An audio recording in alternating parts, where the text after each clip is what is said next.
Oke, assalamualaikum warahmatullahi wabarakatuh. Ketemu lagi dengan gue Nusar di channel Kelas Informatika. Nah, kali ini kita akan belajar tentang HTML. Kita lanjutin di HTML part 5 ya, part 5. Jadi kita akan belajar tentang identasi di dalam HTML dan atribut pada HTML. Jadi kita kemarin udah pelajarin beberapa tag, contohnya tag H1, P, tag LI, ULL itu, ingat kan? Nah, dan lain-lain ya. Jadi semua tag di HTML itu punya sebuah atribut. Gue ada ajarin sih di bagian hyperlink. Jadi gue udah ngasih tahu bahwa di H1 ada tag namanya ID itu. Nah, kita akan belajar. Saya akan men-share kalian apa aja sih atribut yang dimiliki oleh tag ini, dan identasi. Oke, ini gue udah ada file belajar 4.html. Kita bikin HTML ya. Ingat kan? Ntar kita gedein segini cukup ya, tab. Nah, titelnya di sini kita akan kasih judul aja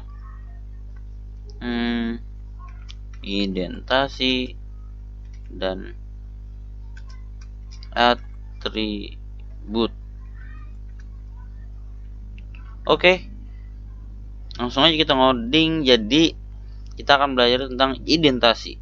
Nah, identasi itu apa sih, Bang? Jadi identasi adalah sebuah spasi atau tab. Jadi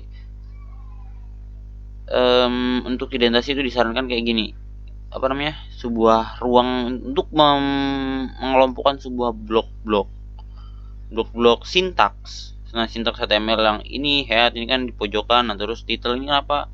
Kalau titelnya kok ada spasi gini, Bang? Ini yang spasi ini tuh sebenarnya identasi. Jadi identasi itu ada, yang saya tahu sih, di dalam sebuah penulisan skrip, bahasa pemrograman atau HTML atau apalah itu, untuk identasi itu disarankan menggunakan tab ini ya, tab tuh gini tuh kan, ini langsung berpindah tuh ke depan. Tapi kalau kita klik tuh, jadi tab itu adalah sebuah spasi yang sangat lebar, ukurannya sebesar 4 spasi. Tapi sekali klik doang. Sebenarnya kita bisa menggunakan identasinya menggunakan spasi, bisa. Caranya itu ini ya, spasi 4 kali 1 2 3 4. Nah, sama aja identasi. Tapi lebih disarankan menggunakan tab ini biar cepet ya. Jadi di sebelum teks ini ada fitur auto identasi. Jadi ketika misalnya kita ketikkan kayak gini ya, tekan P tab, nah terus enter, nah ini langsung di sini di depan gini langsung kepakaikan identasi. Jadi kita tinggal tulis paragrafnya, misalnya lorem. Nah, jadi di sini jadi lebih enak gitu kan ngeliatnya daripada kayak gini misalnya kayak gini, P terus lorem tab. Ini kan kayak, coba kalian perhatikan deh, penulisan yang kayak gini sama yang kayak gini, enakan mana, bro? Pasti enakan ini kan ngeliatnya. Hasilnya sama aja. Open in browser, hasilnya sama aja, tapi lebih enak dipandang ini. Dan kita bakal mudah saat melakukan merombak untuk mengubah sintaks sini bisa kita ubah, misalnya tambah bold ini ya, menebalkan huruf pakai tag B ini ya, misalnya ini kan lebih enak gitu.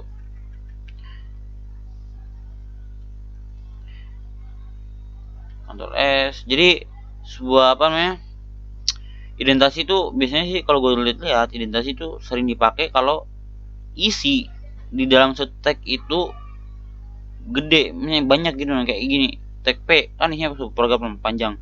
Nah, itu disarankan pakai identasi biar enak dipandang. Walaupun nggak pakai identasi juga nggak apa-apa, tapi apa ya, soalnya kayak kita tuh kayak belajar asal-asalan gitu. Nah, jadi disarankan pakai identasi, bro ya. Malu juga antar kalau dilihat orang, misalnya kita bikin web, terus misalnya nih kita udah kerja nih terus bikin web, terus senior lihat, anjir mana identasinya nih, apa kayak gini, main tumbuk-tumbuk, misalnya habis P langsung H1, habis H1 langsung P gitu kan. Sebenarnya bisa H1 habis H1 langsung P bisa, tapi lebih enak kayak identasi langsung di enter gitu. Jadi jangan dilanjut. Misalnya kayak kemarin gue belajarin yang tag UL build list itu. Nah, kan UL tuh kayak gini ya dia bentuknya, kayak gini ya. Ntar UL tab enter LI. Nah gini, nah terus gini LI. Nah ini kan enak dilihat, jadi ini ketahuan, jadi yang isi UL ini di sini semua isinya UL. Nah ini sebuah list, jadi bisa kita ketikkan suatu kalimat, kita save, ini kita buka browsernya, kita refresh, ini kan hasilnya sama. Nah ini juga jadi tebal tulisannya yang tadi kita ubah gitu bro. Jadi disarankan banget pakai identasi karena ini isinya banyak kan, lebih dari satu baris, terus ya gitulah intinya. Jadi disarankan pakai spasi, pakai identasi. Itu namanya identasi ya, sebuah spasi yang diberikan untuk mengelompokkan tiap-tiap sintaks ya, untuk mengelompokkan gitu, nah biar enak dipandang mata gitu. Jadi ini kita coba dengan boldnya, kita belajar tentang yang lain lagi, identasi apa lagi ya. Misalnya bang gini, bang gue pernah lihat tuh identasi itu sampai banyak banget, sampai 3 kali type itu. Kenapa bang gitu? Yaitu karena kita membuat identasi di dalam sebuah tag yang udah memiliki identasi. Misalnya kayak gini ya, misal gini, kita bikin list tapi listnya itu list paragraf, UL tab LI. Nah di LI ini kan udah menggunakan identasi ya. Nah seperti yang kalian bilang tadi, yang misalnya yang saya bilang tadi ini kan, ada identasi yang lebih dari sekali tab gini. Itu karena kita membuatnya di dalam sebuah tag yang udah memiliki identasi. Misalnya kita dalam tag LI ini nggak kita isi kalimat gini doang, tapi kita isi paragraf. Jadi langsung enter. Nah ini langsung auto identasi. Ini langsung buktikan P aja, enter, tab, langsung buktikan. Ini enter lagi biar enak dilihat kan, soalnya saya tadi bilang kalau lebih dari satu baris disarankan pakai identasi, atau panjang tulisan gini ya, panjang ke samping ini pakai identasi, atau lebih dari satu baris pakai identasi biar enak dilihat. Kita lorem identasi dulu, kita langsung enter, langsung lorem tab. Nah gini kan enak dilihat. Jadi ini identasinya sampai 4 kali ya. Jadi ini tulisan ini berada di dalam tag P. Tulisan ini udah punya identasi dari tag P. Nah tapi tag P ini udah punya identasi juga dari tag LI. Nah dan tag LI juga ini punya identasi dari tag UL. Nah kita lanjut bikin LI lagi di bawahnya lagi sini. Jadi kalau kalian mau bikin LI lanjutannya, jangan setara sama P. Itu namanya kalian membuat list di dalam list.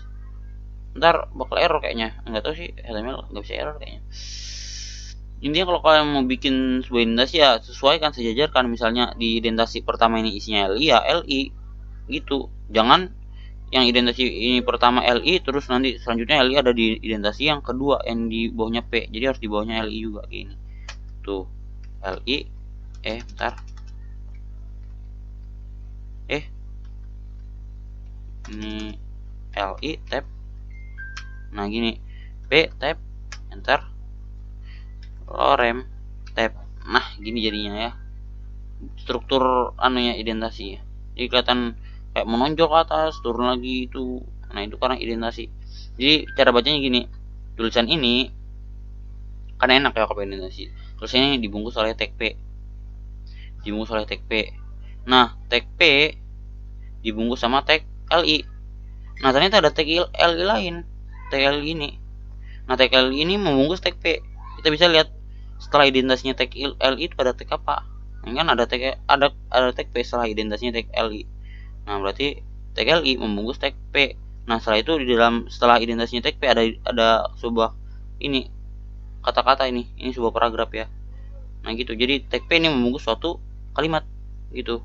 Nah kita bisa lihat lagi setelah LI semua keluar, setelah LI nya semua kelar, ternyata LI ini itu dibungkus oleh suatu tag. Soalnya dia itu identitasnya 2 kali, berarti dia dibungkus oleh suatu tag. Nah tag membungkus itu apa? Tag UL ini ya itu bro.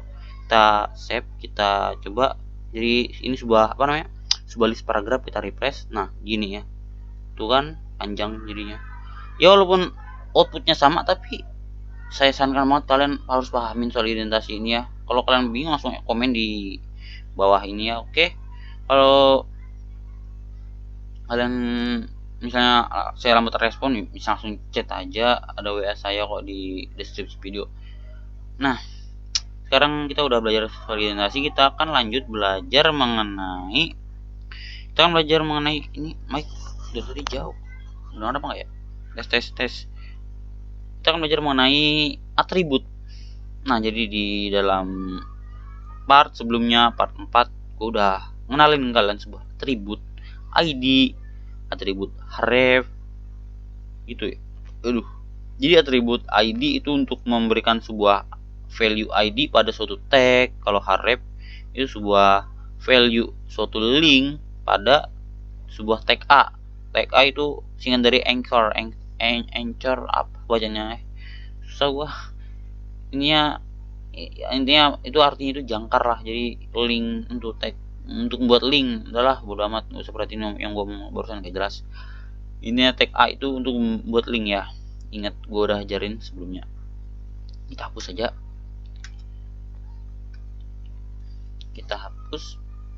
Sebenarnya gue sengaja sih bikin pelajaran soal tag dan soal tag dan atribut di tengah-tengah pembelajaran di part 5. Supaya apa? Supaya kalian udah belajar tentang tag ini dan itu sudah ada gambaran cara menggunakan identitas ini, gimana gunain identitas. Tapi kalau gue kasih ajarin identitas dari awal-awal kan ntar bingung. Nah, ini gimana dulu kayak gini tapi belum dikasih contoh seperti ini. Kan gue enak ngasih contohnya. Kalian udah saya ajarin soal tag P, udah ajarin soal tag LI, UL. Nah, tinggal saya ajarin soal identitasi biar enak mempraktekannya, uji cobanya. Kalian boleh uji coba selain tag UL, banyak kok tag-tag lain.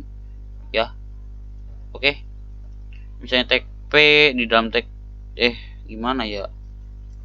Intinya gitulah. Kita kalau bikin identitasi itu misalnya di dalam satu tag ada tag lagi bagian identitasi, kecuali tag untuk menebalkan satu huruf, misalnya satu kalimat gini doang, yang enggak, jangan identitasi lah. Masih ya satu kalimat gini doang, satu kata gini pakai identitasi, jangan terlalu lebay anjir, gimana ya, berlebihan gitu loh. Nah, sekarang kita akan belajar tentang atribut. Jadi kita dulu pernah belajar tentang tag H1 ya, H1. Nah, ini tag H1 ini kan bisa ketika misalnya ini judul web, ini kita save, ini kan outputnya bakal gini ya, gini doang. Sebenarnya kita bisa modifikasi. Sebenarnya kita kalau udah bisa CSS, saya saranin jangan gunakan atribut pada sebuah tag yang digunakan untuk membuat paragraf atau satu dan lain-lain. Bisa sih digunakan, misalnya kalian gunakan atribut itu untuk mengkoneksikan sama CSS. Jadi atribut pada sebuah tag itu bisa kita gunakan sebagai sarana untuk mengkoneksikan pada CSS ya. Nanti kita akan belajar CSS. Jadi dalam H1 salah satu atribut yang saya ajarin adalah atribut. Kemarin udah saya ajarin tentang ID. Kalian kalau belum nonton di video saya sebelumnya, oh ya, gua lupa harusnya dari awal-awal. Jadi kalau kalian pengen tampilan Sublime Text kalian kayak gini ya, kayak gini kan keren dilihat tuh. Ini lihat aja di konten gue yang ini. Ini ada gue bikin konten ya. Tonton di sini bro. Cara mengubah atau install them di Sublime Text biar betah ngoding. Oke, kita lanjut habis iklan. Kita lanjut. Jadi atribut yang gue ajarin pertama di H1 adalah atribut aligen. Nah, saat kita ketikkan aligen gini langsung ada sarannya. Aligen sama akses kayak, jadi ini ada dua atribut. Gue ajarnya aligen dulu ya, aligen. Ini kita klik atau langsung enter, misalnya gini ya, nah langsung enter, langsung kayak gini. Jadi setelah aligen sama dengan, terus ada titik ganda dua kali ini ya. Jadi aligen nama atributnya, sama dengan itu untuk memberitahu pada penampil HTML kita atau browser atau sebuah sistem, untuk memberitakan bahwa yang dalam petik ini adalah value dari aligen. Value itu apa bang? Value itu nilai. Jadi aligen. Nah, ini dalam dalam atribut aligen tuh ada tiga yang gue tahu, ada 3 value yang sering digunakan, yaitu yang pertama Yang pertama gua kasih tahu nama value itu right. Gini ya, right, kita save. Ini kan right artinya kanan ya. Jadi H1 ini yang muncul nggak di sebelah kiri, biasanya di pojokan dari kiri ya. Ntar bakal munculnya di kanan sini. Kita refresh. Nah jadi sebelah kanan bro. Sekarang kita ubah yang gua ajarin lagi. Jadi atribut yang kedua, value dari atribut alien yang kedua adalah center. Kita save, kita refresh. Jadi ini bakal jadi di tengah judul web. Nah gini. Tapi kalau ada lagi yang satunya left itu sama aja nggak pakai, soalnya left itu kan kiri. Ya tetap di kiri bro, jadinya ini di kiri. Coba kita pakai ya center ya, biar enak dilihat. Keren di tengah. Center. Oke. Nah setelah atribut alien ini gue pernah dengar, gue pernah nyobain, entah gue lupa atau salah ingatan mungkin. Font color. Jadi color atau font color ya, color doang kayaknya. Ntar kita coba, kalau salah ya udah berarti maklumin, gue lupa. Color misalnya blue, jadi ini atributnya color, ini value nya blue. Kita refresh. Bismillahirrahmanirrahim. Oh iya gue lupa. Nah jadi kita nggak usah belajar ya, kita tentang H1 kita belajar alien doang kali ini. Kita belajar alien doang karena gue lupa. Ntar soal-soal kayak font color dan cara mengubah warna-warna tulisan itu ada di CS, gampang. Ntar kalian bisa CS, bakal enak bikin web. Nah kita lanjut di tag P. Jadi tag P juga punya atribut yang sama. Ntar lorem jadi tag P ini punya atribut alien juga, sama ya, alien center. Kita save, kita refresh. Oh jadi di tengah nih, jadi di tengah, nggak kayak gini dari kiri ya, pojok rata kiri ini tengah dia. Oke kita lanjut pada atribut berikutnya. Di tag apa lagi ya, kita pernah belajar soal tag tag P, tag H1 H2 sama aja ya, LUL.